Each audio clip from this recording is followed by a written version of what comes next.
Hello,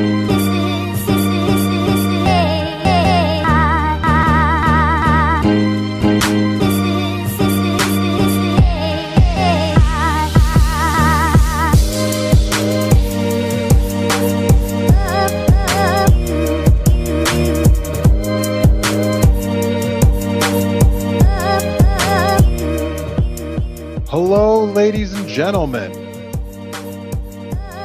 I am the host of Independent Thought. My name is Desmond Price. No matter where you are in the world, I want to thank you for giving me a few minutes of your day to hear my thoughts. As always, we have a great show for you today. Now, here are our topics. Hello, everyone. Welcome back to another episode of Independent Thought. My name is Desmond Price. Thank you for joining me today for what is my season finale. This will be the last episode that you will hear from me until at least sometime in July. So thank you for all the subscribers for consistently coming back and listening to this podcast. You will be notified of new episodes as they come out. So thank you for being subscribed. If you are not already, or if this is your first time listening to one of my episodes, please consider hitting that subscribe button if you end up liking this episode. Thank you. So today's episode is covering human trafficking. As I told some of you who are subscribed to my Patreon, that this would be a subject that I planned on covering at the end of the season. It took me a little bit longer than I anticipated to kind of gather my thoughts around this subject. And truthfully speaking, this was a very hard subject for me to cover, as just doing the research that I felt was necessary to bring this information to you all today. It definitely took a toll, just kind of going through all the different testimonies and hearing some of the stories that people had surrounding this subject. And I just want to give a additional warning. I know that obviously the title of the episode should be enough to let everyone know about what the kind of content you're about to listen to will be, but there are some pretty graphic examples that will be thrown around this episode, whether it's by me or by clips that I'm going to integrate into the episode. So I just want to give everyone a chance that if hearing about these types of things isn't something that you're ready for or interested in, you can always come back and try to listen to this again later when you're ready. So first, I want to acknowledge something about this subject. One of the things I struggle with whenever I'm putting out an episode is I always feel challenged to find the right thing to talk about each and every week, because picking one subject means not picking another subject. And that is, truthfully, as some of you have already heard me say, the hardest part about doing this podcast is shining light on one thing means, not being able to talk about something else, as I'm only doing one episode a week. And this feels compounded because with this particular topic, I know that as I dive into this issue of human trafficking, I'm not going to be able to cover this subject as effectively as I like to. I'm not going to be able to give it the true nuance that it deserves. I'm not going to be able to give it all of the details that all of you really need to understand this fully. And that's because there's just so much information to this subject.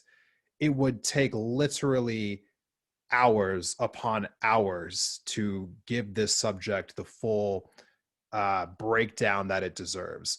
And so as I start to get into this, I just want you all to know that there will be resources at the end, which I will give to all of you, to where if you are interested in learning more about this subject, you definitely can, because I will do my best to give you some light touches, but we're not going to be able to get into everything that is needed to be said about this subject. So with all of that being said, I'm ready to dive in now. We're going to talk about what exactly human trafficking is, what it looks like, who it affects, and how we can help as people who are outside of this. So, human trafficking, by definition points, is the trade of humans for the purpose of forced labor, sexual slavery, by means of force, fraud, or coercion. And now this is something that happens in every single country on the planet. There is not a country that has not been touched by this atrocity known as human trafficking. And there are countless stories to be told throughout all of the people who have been touched by this. But for the beginning of this episode, I'm going to focus on what happens in Nigeria. Now, in Nigeria, for instance, since the 1990s, there have been hundreds of thousands of women who have been trafficked from Nigeria to Europe and forced into prostitution. And now, I just want to make a little disclaimer about this, because while this has happened to a lot of women, not all women who go to work in sex work in Europe are, in fact, victims of sex trafficking. Some women do volunteer to do this work. They do voluntarily take themselves out of countries like Nigeria and several other nations and bring themselves into countries in Europe where sex work is in fact legal, and they do so of their own, volition. With that being said, while some women do volunteer to do this work, that's not really everyone's story. And it's these other people's stories that we're going to focus on today. So while I was doing this research, I came across, several different people's stories. The first of which was a woman who talked about,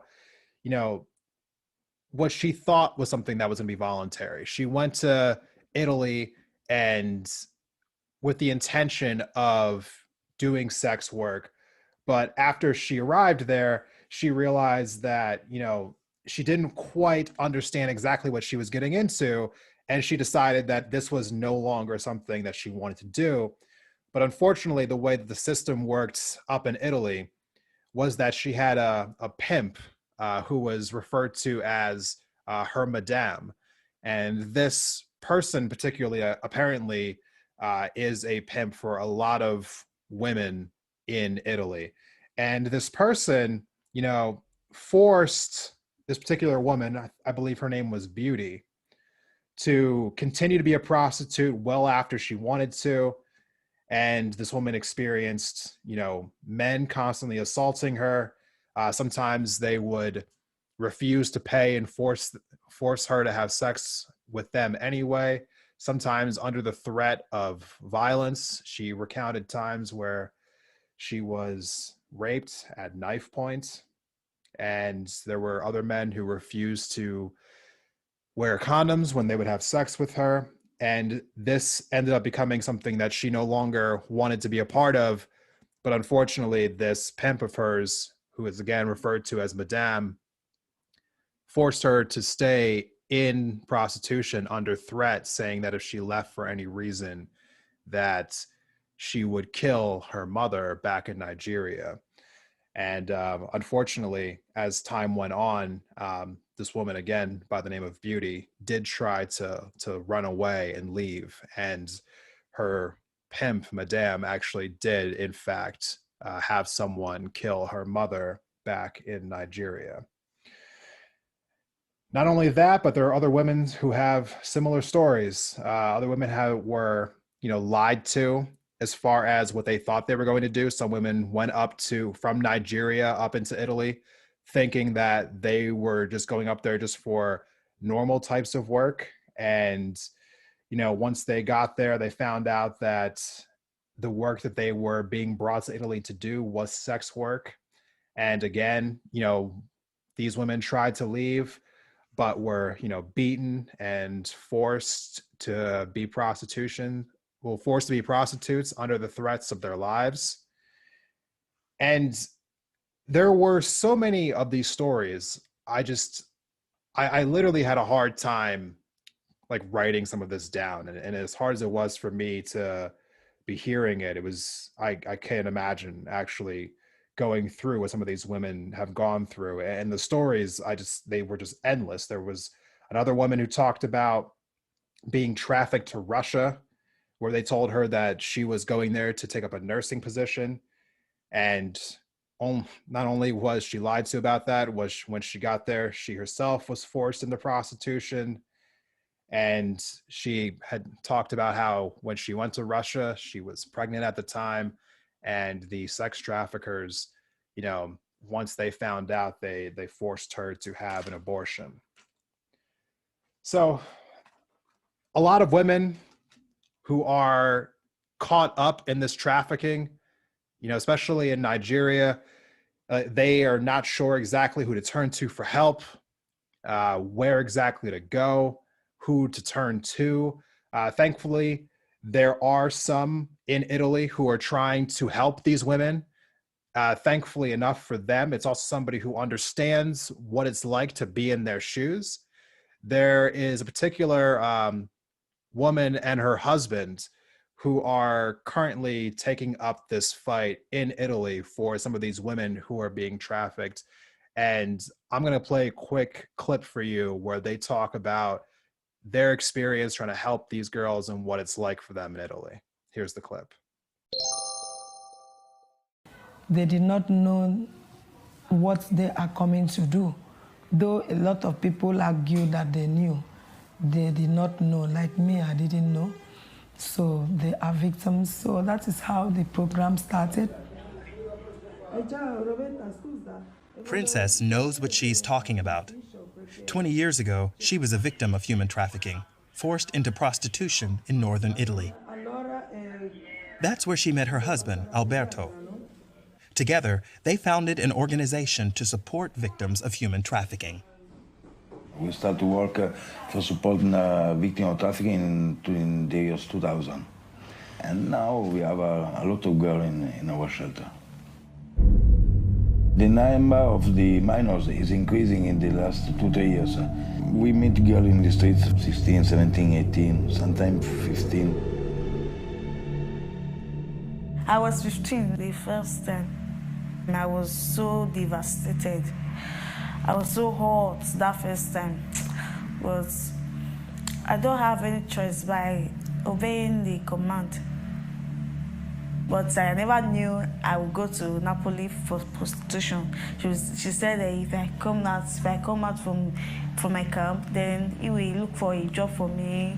Then he will direct me to my lawyer, process my documents. Oh, that is how she said I should leave the camp. We can speak about prostitution, but really it's slavery. Because it's not voluntary sex work, but it's forced prostitution, slavery. The girl work normally from €5 to 20 each customer, and cannot decide the place and the time where they work, cannot refuse, and if they don't carry money every day to the madam in the house, the madam, they beat the girl and they treat the family in Nigeria. And so while it's a good thing that there are some people who are trying to help, there are still so many who fall victim into this life consistently all over the developing world. In Nigeria, particularly, some of the stories that I had just mentioned to you, the traffickers can really be just about anybody. In fact, one of the women in particular who I just referenced, the person who trafficked her to Europe under the pretense of going there for work that she did not know was sex work, was in fact a police officer who was originally from Nigeria. And so in some of these countries, you just never know who you can trust, what exactly is going to happen to you. Some of these people think that they are going to these places for jobs that are going to help them out. Nigeria and so many other nations in Africa, in developing world countries, they are just stricken by overwhelmingly extreme poverty. In fact, earlier when I was talking about one of the women who said that she was going there voluntarily, she was talking about the fact that she was doing the sex work voluntarily because she could not find any sort of employment in Nigeria, and about how she was just willing to do anything to find some kind of work because she was afraid that if she stayed in Nigeria, that she would die. just from lack of opportunity. And so she was willing to brave going across the Sahara Desert with absolutely no money, with not even water to drink, resorting to drinking her own urine, and then going to Libya, and then being shipped across the Mediterranean Sea to Italy just so that she could go into sex work in Italy just to be able to provide for herself. That is something that I can't even fathom. You know, we talk so much about all of the issues happening here in America, and they are very important issues to be addressing. But I gotta say, in this moment, all of these issues that I've talked about on this season right now, for the most part, they feel just small compared to everything that I was hearing from these people and their testimonies. And it's not just sex trafficking that happens in these countries. You know, for those of you who follow me on Instagram, you'll notice that I posted a video just yesterday about a man who was trafficked for his labor. So he was abducted and then sent to Libya and sold 4 different times, and was tortured while he was there, as people in Libya tried to extort his family for money, while, you know, threatening to torture this man if the family didn't send money up to Libya for him. And unfortunately, these stories are not unique to Africa. They're not unique to Nigeria. These things are happening everywhere, as I was saying before, including in Europe. And the story that was happening down in Nigeria is similar to the stories happening up in Eastern Europe as well, where countries that are more poor have a high rate of women who are trafficked over into Western Europe for the chance of getting out of extreme poverty. Countries particularly like Bulgaria and Romania have 60% of all the sex workers in Europe. And half of these people are minors. Now they go over to more prominent Western countries like France, the Netherlands, Switzerland, Germany, for a chance to make money for themselves, because they do not believe they can find any economic opportunities in their home countries, Romania, Bulgaria, other nations in Eastern Europe, which are struggling immensely with opportunity. In fact, I'm going to now talk to you about, there is particularly a Bulgarian woman who talks about her account of being tricked into moving to Germany, where she thought that she was going there with a man that she was in love with, and she thought that going to Germany was going to be a significant upgrade for her life, because Germany is a much more rich nation than what she grew up in Bulgaria. But she quickly found out that the man was not entirely honest about why he was bringing her to Germany. I'm going to play that clip for you right now. Julia Vega is a lifeline to them. Sasha and Ellie escaped out of sex slavery thanks to her help. They're both from Bulgaria. They grew up in impoverished conditions in the countryside and each fell in love with a man who promised them a life in wealthy Germany. It was only when Sasha arrived here that she realized she'd have to do sex work. Obviously, I refused. But he threatened to kill me and said no one would know where I was. He held me captive for 2 or 3 days, and then he put me to work. I'm convinced now that he had actually planned it all along. But when you're in love, you're just blind to everything else and you don't realize it. The boyfriend model is a common method used by sex traffickers. Once they've got control over the woman, they beat her into submission. I had to serve at least 15 or 20 clients a day. So you can reckon around 50 euros per client. But at the end of the month, I was only given 200 or 300 euros. He took everything else. Everything. 20 clients a day, 20 men that she was forced to have sex with every day. An unimaginable trauma. As soon as the man comes into the room, you switch your brain off. In the sense that you're not there when it happens, in those 15 to 20 minutes. Just like that. You're not there in that place. It's like a protection for your mind. This is one piece that we have not talked about yet at the point of this episode. I have not talked about the level of trauma that is inflicted onto the people who are caught up in this life.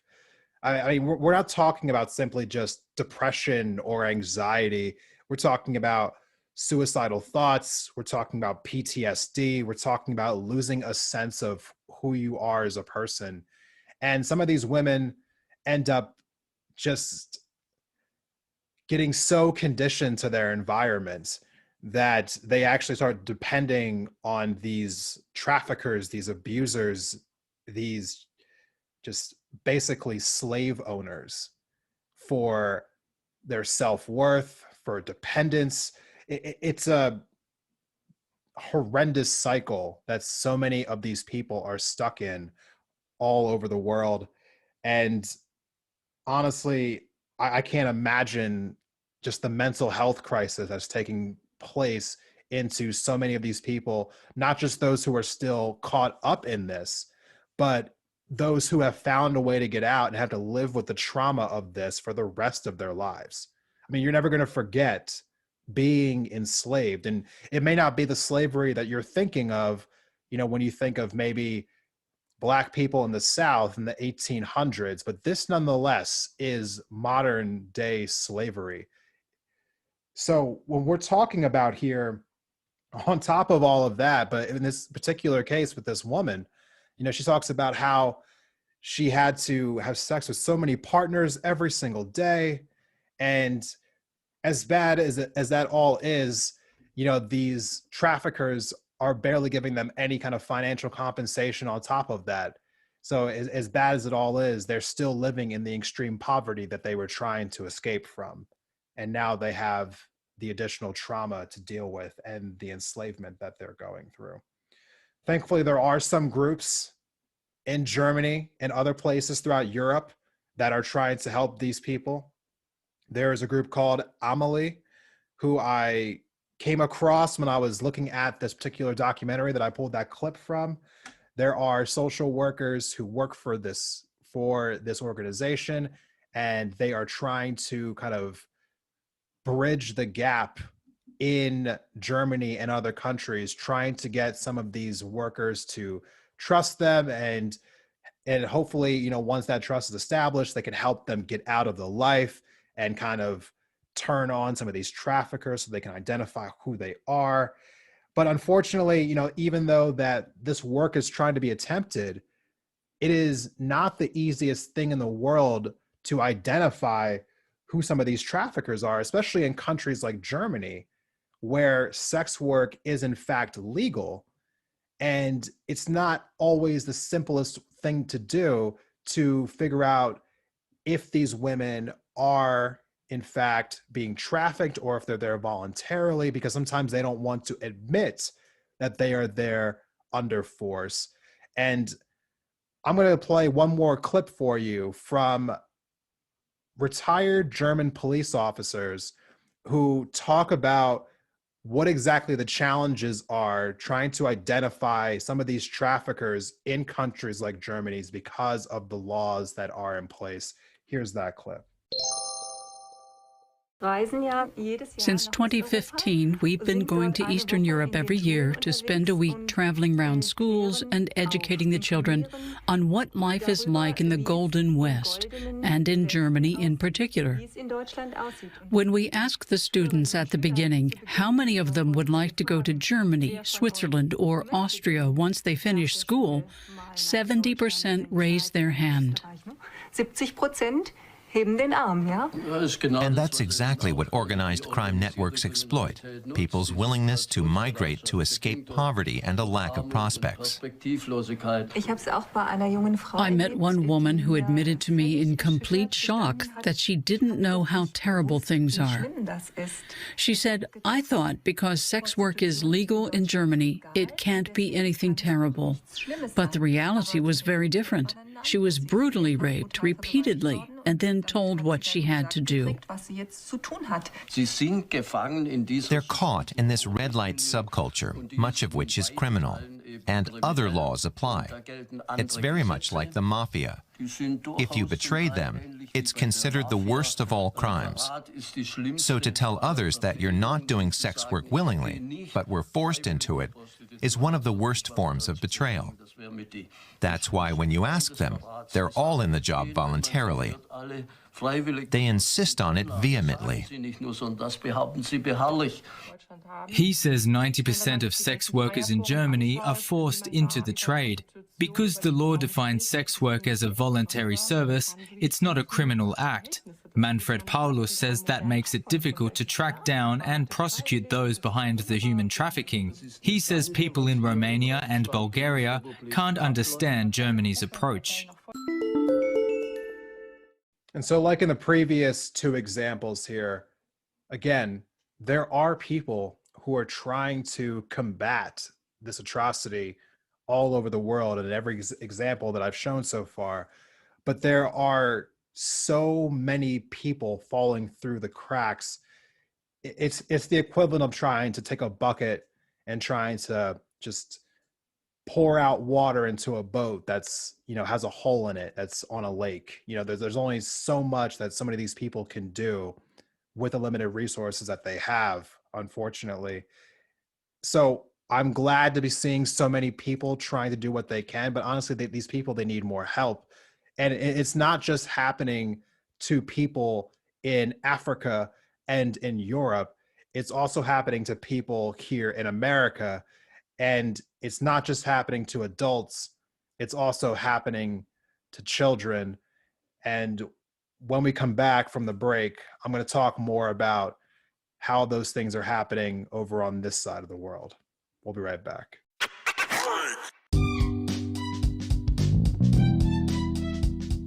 Hey, Indie Thought listeners.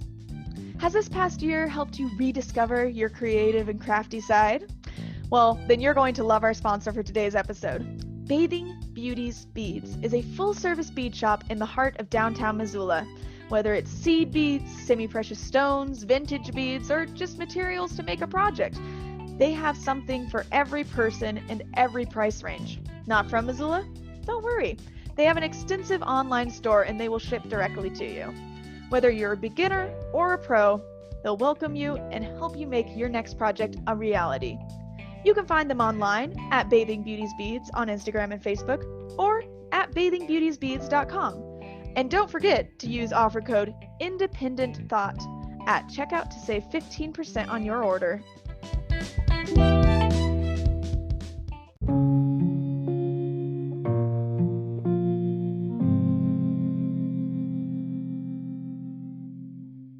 Welcome back from the break, everyone.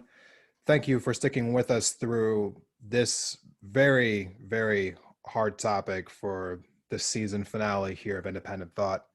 I am just now noticing that I forgot to give my sources for this episode at the top, so I will be giving my sources now before I forget. So the sources for this episode include the U.S. State Department, the U.S. Department of Homeland Security, ABC News, German Public Broadcasting, known as DW, Al Jazeera, and the Great Falls Tribune and the Missoula Current. My first time being able to use local Montana news sources. So that was pretty interesting little add into this one. So transitioning now to talk more about what's happening in other parts of the world. Like I was saying before the break, this is not just happening in Africa or in Europe. Human trafficking is something that is happening in every single part of the globe, every part. In fact, according to the US State Department, there are certain countries that have almost no protections for victims of human trafficking. Some of these countries include Belarus, Iran, Russia, Turkmenistan. These countries are considered by us to have the worst protections for those who are experiencing human trafficking, because this is happening in Asia, in the Middle East, South America. It's happening over in Southern Asia, where not only are people experiencing sex trafficking, but that's where we see a lot of labor trafficking, which, you know, you are probably more familiar with when you think of sweatshops, massage parlors, people who are being labor trafficked for agricultural reasons, for restaurants, for hotels. We have people who are modern day slaves in places like this. Not only that, there's illegal organ trafficking, where in countries like Nepal, some people, you know, are volunteering their kidneys on the black market for money, but others are not volunteering. Others are abducted. Some are forced. Some of these people are even children. Now, as far as trafficking is concerned, just excluding sex trafficking, you know, according to the International Labor Organization, in the year of 2014 alone, it was estimated that over $150 billion were made in profits due to forced labor, also known as slavery. And the same organization believes that that figure has maintained, if not increased, every year since then. And that is excluding the money that's made through sex trafficking. So while I spent quite a bit of time talking about just sex trafficking so far, that is not the only kind of modern day slavery that people are experiencing all over this world, including in this country. But the one thing that I haven't talked about yet is the effects that this is having on children, the most vulnerable amongst us. Thailand and Brazil are actually, according to the US State Department, are the two nations with the highest rates of children who are trafficked in the world. According to studies done in those countries, what was found out is that a lot of children are sold into labor, but most of them are trafficked for prostitution and child pornography. And that some of these traffickers will coerce the parents into giving up their children because the parents are living in extreme poverty, or because they have tremendous amounts of debts that they trade their children for. I'm not going to lie to you guys. Going through these topics is a little unbearable for me. I do not know what needs to be done, but collectively, we all need to find a way to address the fact this is happening to so many people in this world. I'm gonna talk more about that at the end. As of 2016, the US State Department concluded that this was an epidemic, not just everywhere else in the world, but also here in America, as it noted that over 60,000 people every year are trafficked into the US. That's not including how many people are abducted here in the US and trafficked out of the US. But of that 60,000, 70% of them are women who are brought here for sexual exploitation. And I cannot imagine what exactly is going on in our country. You know, I understand that there are probably harder ways to track this in other nations, but it is frankly really disturbing to me that something like this is happening in our country and that we have basically no way of tracking it whatsoever. Yeah, that is just unbelievable to me. And, we like to believe that these things don't happen in America, but they do. They happen all the time. They happen right in front of us. Sometimes they happen at truck stops. Sometimes they happen at gas stations. Sometimes they'll happen in hotels all over this country. And ABC actually did a few series on this years back. And I'm going to play a quick clip from ABC where they talk about some of the trafficking that goes on here in America. Here's that clip. By night and by day across the country, young American girls controlled by pimps are sent out to have sex for money, sometimes 20 men a night. We had to make at least $1,000 a day. There was no days off. They have to sleep with 10 to 20 strangers per night. I would probably have up to like 20. I was so exhausted. I didn't want to do it anymore. He hit me a few times, and then he had a gun and he pointed it at me and he was like, "You need to do what I say." He was like, "I will kill you." Savannah was looking at websites when she was lured away. A study says the average age a girl enters prostitution is 12 to 14 years old. So one day, I think I was 13. I didn't really know a lot about anything. So I went online and I don't know how I came across like this website for like sugar daddies, guys would pay for your stuff. I didn't know that I would have to have sex with them. I just thought they were gonna, I don't know what I was thinking, but I just thought that, they would buy me stuff and just because I was pretty. I don't know. I still did not understand what was happening, like completely, even when we went to the hotel room until it happened. And that is just one way pimps lay the trap. A lot of times we'll walk in, and again, it's not that bad. At New York's Port Authority, two plainclothes officers, Sergeant Hector Martinez and Officer Jack Collins, tell me we are surrounded by pimps just out of sight who come here to stalk runaways. The pimps can spot them immediately. But you're in a kind of race against the pimps. Absolutely. They see, towards your left-hand side, as soon as they walk into Greyhound, they want to be pimps, recruiters. Now they sit there, they watch. The officers try to intervene. A lot of the kids are from foster care. A lot have been sexually abused. And the predators know exactly what they hope to hear. They sell them on the idea of a warm place to stay for a night, the possibility, potential for romance, maybe earning some money. So these officers may be the last chance before a girl disappears into the shadows. As referenced in that clip, there is a huge connection between the foster care system and those who are subjected to human trafficking, sex trafficking here in America. In fact, over 60% of all child trafficking victims here in this country, they were once in the foster care system. And the foster care system has so many problems with it. I personally, I'm not going to name names, but I personally know people who have been sexually abused in the foster care system.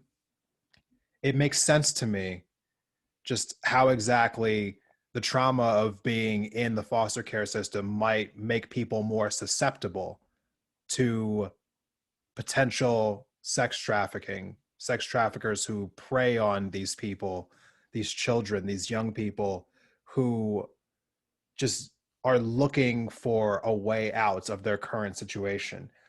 And it's not just children in the foster care system. It can sometimes also just be runaways. In fact, 1 out of every 7 reported runaways become victims of sex trafficking here in America.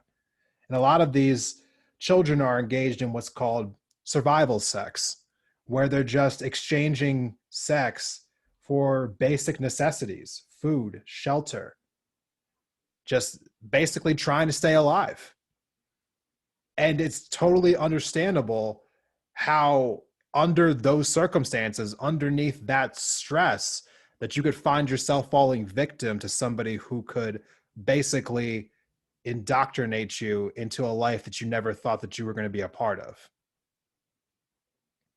Not only is this happening here in America, this is happening right here in my home state of Montana. Not only are people trafficked through this state, but people get abducted in this state all of the time. Some populations are more vulnerable than others, including our indigenous population. Montana ranks 5th in the nation for missing and murdered indigenous persons.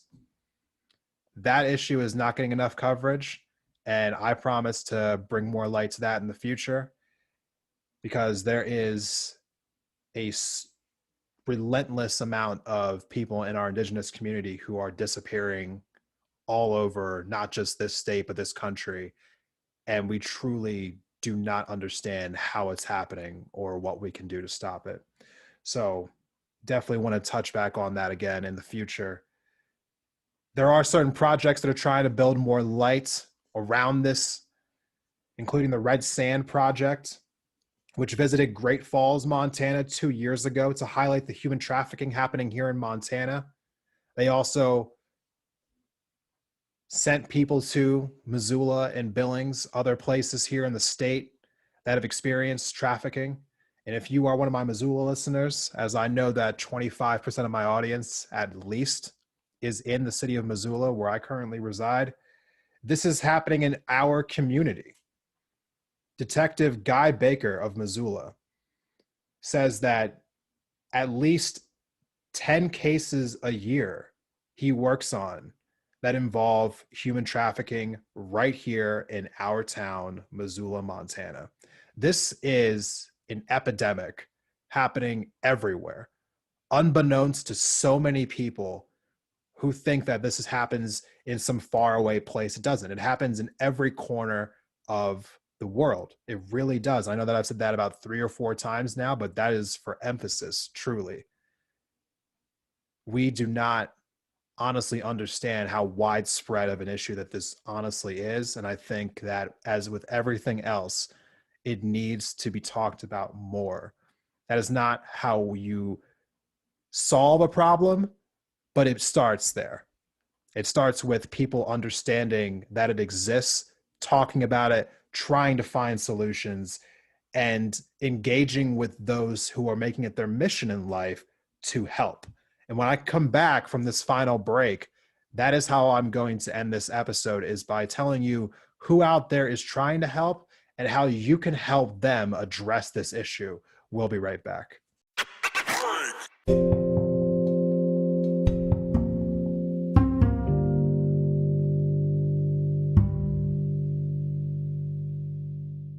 Thank you for sticking with me through that last break, everyone. Now, typically at this point in the episode, for those of you who are consistent listeners, you'll know that this is usually the part of the episode where I just kind of close things out, give my final takes, and talk about what's coming next with the podcast, so on and so forth. I'm not structuring this episode the exact same way. This is my season finale. There is a lot that I still want to say as far as wrapping up this season and talking about what's coming next. But I felt, for the sake of trying to keep this episode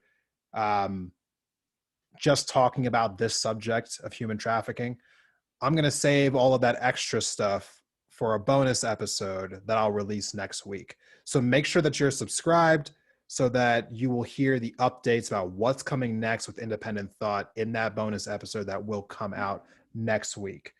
So we are foregoing the normal outro this week because I want to talk about how we can help this cause ourselves. Human trafficking is slavery at the end of the day. It is slavery. And when I decided to do this podcast, it was something that I decided, kind of on a whim. And at first it was just about talking about politics in general. But as time went on and we saw everything that happened about a year ago with George Floyd, I remember sitting there asking myself, what can I do to help injustice, period? It wasn't just about racial injustice for me. I just wanted to do something that felt significant, that felt like it was helping, that felt like someone would take benefit from it. I just wanted to help people in general. And when I have talked about in the past topics like voting rights, topics about qualified immunity, and more notably, the concentration camps that are in China, it is subjects like those and this subject here, human trafficking, that really drive home for me why I am doing this podcast. I really want to try to do my best to amplify these stories that are not getting enough coverage in our world. And especially when I think about this topic and what's happening in China, you know, they are linked for me because they are both about slavery. And I don't have a direct attachment to every single story that I cover, but as a person with black skin, all I can think about is, when I hear topics like this, is what would I have done if I was living in that time period where slavery was still in America? How would have I reacted? And then I think about what's happening here in our modern day. And this is slavery. I don't have to imagine how I would have reacted during that time period, because slavery is still taking place today. And as somebody who can't imagine living in a country that had slavery happening within its walls and not knowing how people could just sit there and not speak up about it, I refuse to be quiet about these injustices that are happening currently in our world. No one should be. No one should be sitting back and letting these things happen. We can't individually stop these things, but collectively we can all do something if we all just pitch in a little bit together. So let's talk about that really quickly as we round out this episode. Now, I don't think that it's appropriate to go around calling a national human trafficking hotline. You know, if you see just any, you know, like woman out by herself at a truck stop late at night, you know, some women, I'm sure, are not, I mean, there's plenty of women who are not victims of human trafficking. There are some women who are doing voluntary sex work. And, you know, I'm of the belief that, you know, prostitution should not be illegal. I mean, it should be allowed. That's just my personal belief.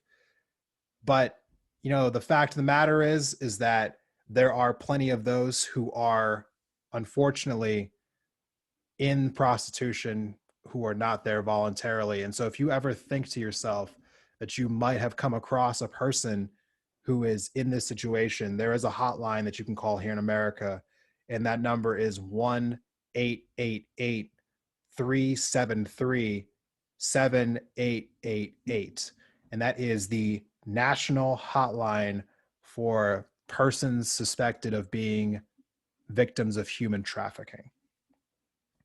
If you are looking for more information about this subject, because as I said at the top, there was just no way that I was going to be able to cover this subject correctly in the confines that I wanted to in this episode. I didn't want to put out a 3-hour episode, a 5-hour episode, a 10-hour episode. Honestly, I could have put out episodes that long and it probably still would not have covered everything that needs to be covered in this topic. And so I will come back to this topic in the future because there's just no way to do it justice in one sitting. However, if you are not willing to wait for the next time that I cover this subject, I highly suggest going out there and digging up some more information for yourself. I don't want to make it as simple as just saying just Google human trafficking, but honestly, that would be a great place to start. I was overrun with the amount of information that was available through numerous articles, publications, YouTube videos, documentaries. There is so much information about this subject out there that if you want to learn more, you definitely can. And I definitely encourage it because, as I say on every other episode, do not let my information that I provide for you be the last thing that you hear about any given subject. Always go out and do your own research. Always. As far as individual organizations that I came across.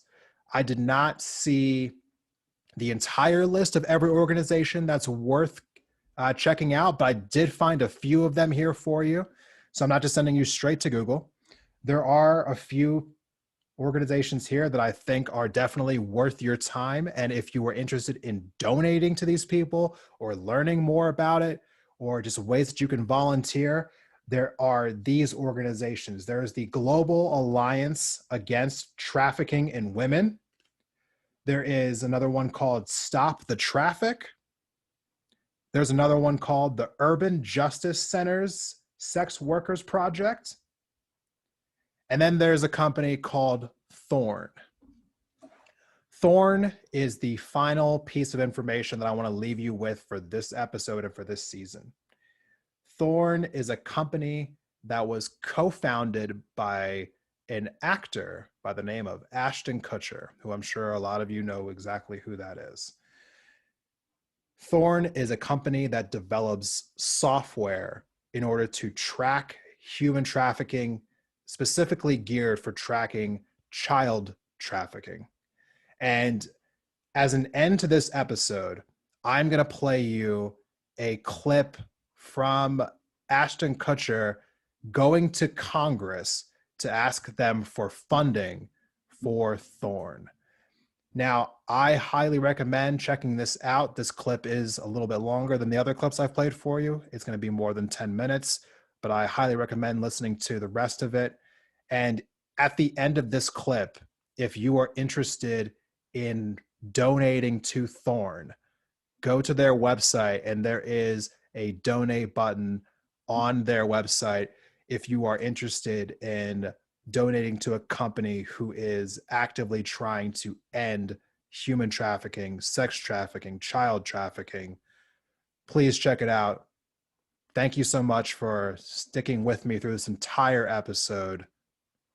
I'll see you next season. Here's that clip of Ashton Kutcher. I'm here today to defend the right to pursue happiness. It's a simple notion, the right to pursue happiness. It's bestowed upon all of us by our Constitution. Every citizen of this country has the right to pursue it. And I believe that it is incumbent upon us as citizens of this nation, as Americans, to bestow that right upon others, upon each other, and upon the rest of the world. But the right to pursue happiness for so many is stripped away. It's raped. It's abused. It's taken by force, fraud, or coercion. It is sold for the momentary happiness of another.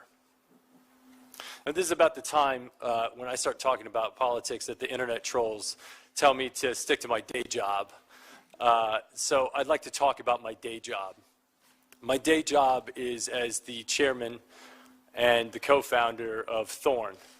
We build software to fight human trafficking and the sexual exploitation of children.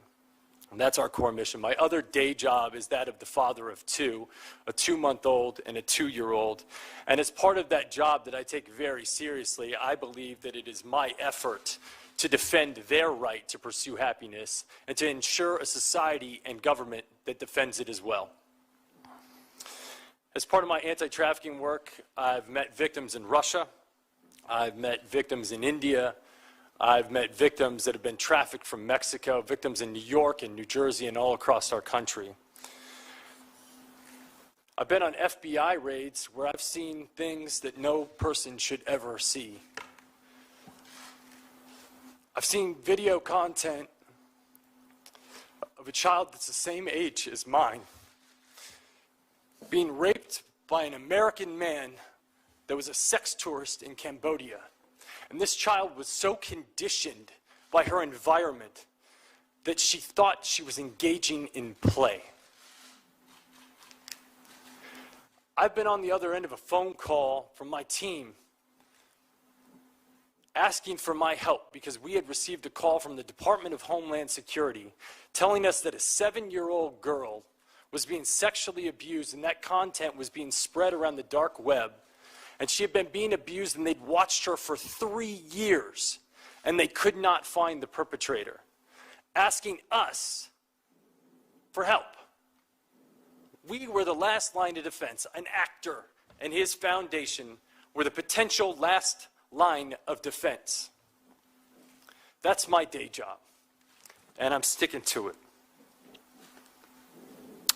I'd like to tell you a story about a 15-year-old girl in Oakland. We'll call her Amy.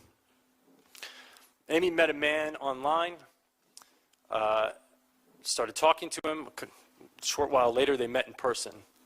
Within hours, Amy was abused, raped, and forced into trafficking. She was sold for sex.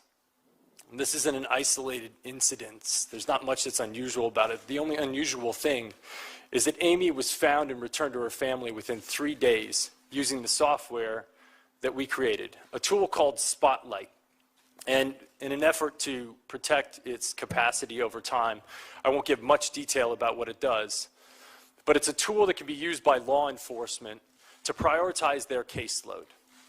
It's a neural net. It gets smarter over time. It gets better, and it gets more efficient as people use it. And it's working. In 6 months, with 25% of our users reporting, we've identified over 6,000 trafficking victims, 2,000 of which are minors. This tool is in the hands of 4,000 law enforcement officials and 900 agencies. And we're reducing the investigation time by 60%. This tool is effective, it's efficient, it's nimble, it's better, it's smarter. Now, there's often a misconception about technology that in some way it is the generator of some evil, that it's creating job displacement, and that it enables violence and malice acts. But as an entrepreneur and as a venture capitalist in the technology field, I see technology as simply a tool without will. The will is the user of that technology, and I think it's an important distinction. An airplane is a tool. It's a piece of technology, and under the right hands, it's used for mass global transit, and under the wrong hands, it can be flown into buildings. Technology can be used to enable slavery, but it can also be used to disable slavery, and that's what we're doing. I alluded to a phone call that we got from the Department of Homeland Security about this girl that was being trafficked on the dark web. Now, it's interesting to note that the dark web was created in the mid-90s. It was a tool that was created by the Naval Research Lab called Tor, a tool with absolute purpose and positive intention for sharing intelligence communications anonymously. It's also been used to help people who are being disenfranchised by their government within political dissent in oppressive regimes. But on the other side, it's used for trafficking, for drug trafficking, for weapons trafficking, and for human trafficking. And it's also the warehouse for some of the most offensive child abuse images in the world. Now, when the Department of Homeland Security called us and asked for our help and asked if we had a tool, I had to say no. And it devastated me. It haunted me. Because for the next 3 months, I had to go to sleep every night and think about that little girl that was still being abused. And the fact that if I built the right thing, we could save her. So that's what we did. And now, if I got that phone call from Greg, wherever you're at, the answer would be yes. We've taken these investigation times of dark web material from 3 years down to what we believe can be 3 weeks. The tool is called Solus. Once again, I won't go into too much detail about the tool, but it's being used by 40 agencies across the world today in beta, and we believe that it's going to yield extraordinary results. And just like Spotlight, it gets smarter and more efficient and more cost-effective over time. So where do we go from here? What do we need? Obviously, we need money. We need financing in order to build these tools. Technology is expensive to build, but the beauty of technology is once you build the warehouse, it gets more efficient and more cost-effective over time. I might be able to present to you a government initiative where next year I come back and ask for less. And to me, that's like, seems extraordinary. The technology we're building is efficient, it works, it's nimble, because traffickers change their modus operandi, and we can change ours as well, just as efficiently, if not more efficiently, as they can. It's enduring, and it only gets smarter with time. We also are collecting data. We have KPIs. We actually understand that if we're delivering value, we increase our efforts in that area. If we're not delivering value, we shut it down. And it's a quantifiable solution. One of my mentors told me, don't go after this issue if you can't come up with a quantifiable solution. We can quantify it, and we can make the work that we're doing and the initiatives that you put forth accountable. My second recommendation is to continue to foster these private-public partnerships. Spotlight was only enabled by the McCain Institution and the full support of Cindy McCain and a man that I find to be not only a war hero, but a hero to this issue, John McCain. It wasn't just created by them. There was extraordinary support from the private sector. Company Digital Reasoning out of Tennessee stepped up to the plate. They offered us effort. They offered us engineers. They offered us support and pro bono work. We've had the support of companies that oftentimes war with each other, from Google to Microsoft to AWS to Facebook. And some of our other technology initiatives include many, many other private companies. It's vital to our success. These private-public partnerships are the key. The third thing I'd like to highlight is the pipeline. You know, we sit at the intersection of discovery of these victims, but the pipeline in and the pipeline out are just as vital and just as important, and addressing them are just as important. I'd like to highlight one thing in particular, that being the foster care system. There are 500,000 kids in foster care today.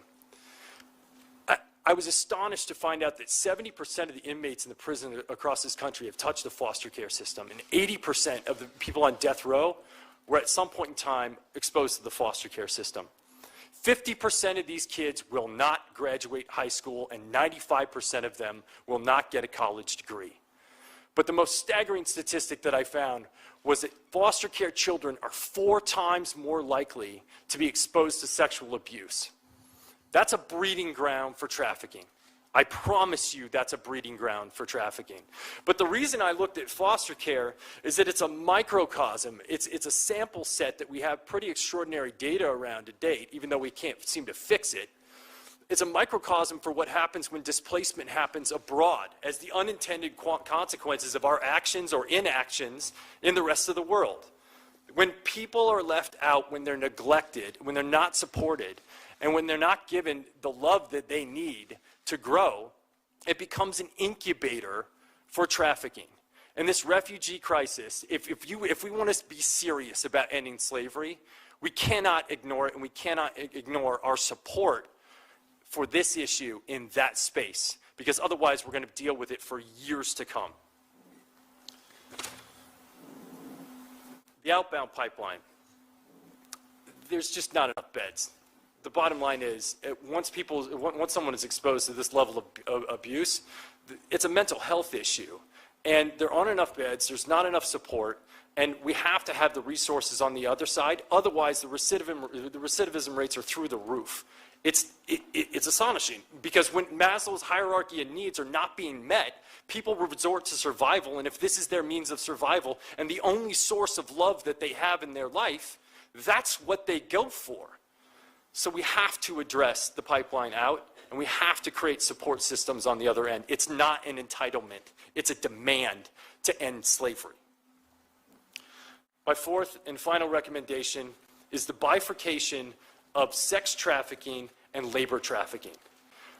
They're both aberrations. They're both awful. They're both slavery, and they're both punitive, in fact. But the solution sets are highly differentiated. When you look at sex trafficking, a victim is most often present at the incident of commerce. And this provides an opportunity for drastic intervention. Whereas in labor trafficking, the victims are being hidden behind the manufacturers and the merchandisers. And it requires an entirely different set of legislation and proactivity and enforcement in order to shut it down. Now, there's a lot of rhetoric that's going on in the world right now about job creation in the United States. Well, if we want to create jobs in the United States, I would ask you to consider eliminating slavery from the pipelines of corporations. Because a lot of that slavery is happening abroad. And if we ask those corporations, under extreme pressure, that if you don't change it, you are going to be penalized. And if you don't clean up that pipeline, it's going to mean trouble. And they're forced with two decisions. They can either clean up the pipeline abroad, or they can move the jobs to the United States of America where they can be regulated and supported. Bringing jobs to America can be the consequence of doing the right thing, or it can be the consequence of doing the wrong thing. But that choice is up to you.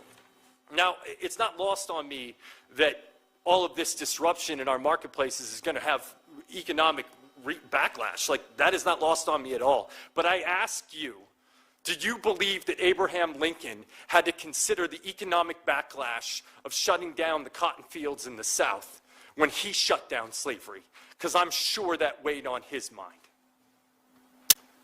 You know, happiness can be given to no man. It must be earned. It must be earned through generosity and through purpose. But the right to pursue it, is every man's right. And I beg of you that if you give people the right to pursue it, what you may find in return is happiness for yourself. Thank you.